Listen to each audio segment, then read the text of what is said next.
श्री स्वामी समर्थ. स्वागत आहे तुमचं जय सद्गुरू या मराठी यूट्यूब चॅनलमध्ये. आज आपण होळीविषयी विशेष माहिती ऐकणार आहोत. आपल्या भारतामध्ये प्रत्येक सण हा अगदी आनंदी आणि उत्साहात साजरा केला जातो. होळी हा असा हिंदू सण आहे ज्यात रंग आणि आनंदाची अक्षरशः उधळण केली जाते.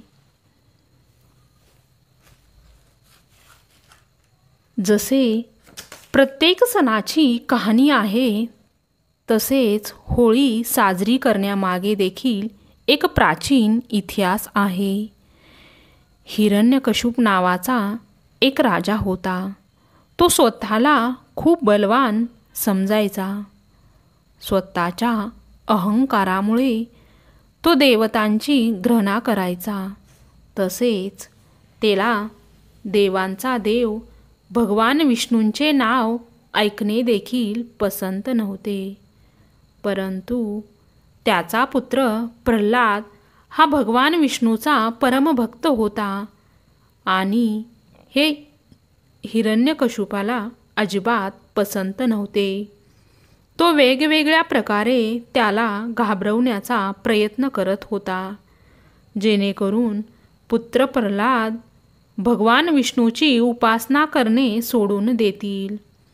परंतु भक्त प्रल्हाद त्यांना न डगमगता त्याच्या भगवान विष्णूच्या भक्तीत लीन होत असे. ह्या सगळ्याला कंटाळून राजाने एक योजना बनवली आणि त्यानुसार आपली बहीण होलिका, जिला वरदान मिळाले होते की ती आगीवर विजय प्राप्त करू शकते, तसेच कोणतीही आग तिला जाळू शकत नाही.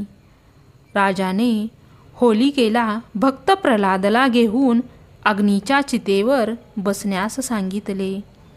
प्रल्हाद आपल्या आत्यासोबत अग्नीच्या चितेवर बसला व भगवान विष्णूच्या नामस्मरणात लीन झाला आणि थोड्याच वेळात होलिका जळायला लागली आणि एक आकाशवाणी झाली, ज्यानुसार होलिकेला आठवलं की तिला वरदानात असेही सांगितले होते की ज्यामुळे ती तिच्या वरदानाचा दुरुपयोग करेल तेव्हा ती स्वतः जळून राख होईल.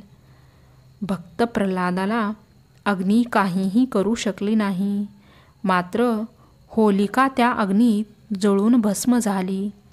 अशा प्रकारे त्या दिवशी लोकांनी उत्सव साजरा केला आणि तो दिवस होळी दहन म्हणून ओळखला जाऊ लागला आणि दुसऱ्या दिवशी रंगाने हा सण उत्साहात मोठ्या प्रमाणात साजरा करू लागले. श्री स्वामी समर्थ. जय जय स्वामी समर्थ.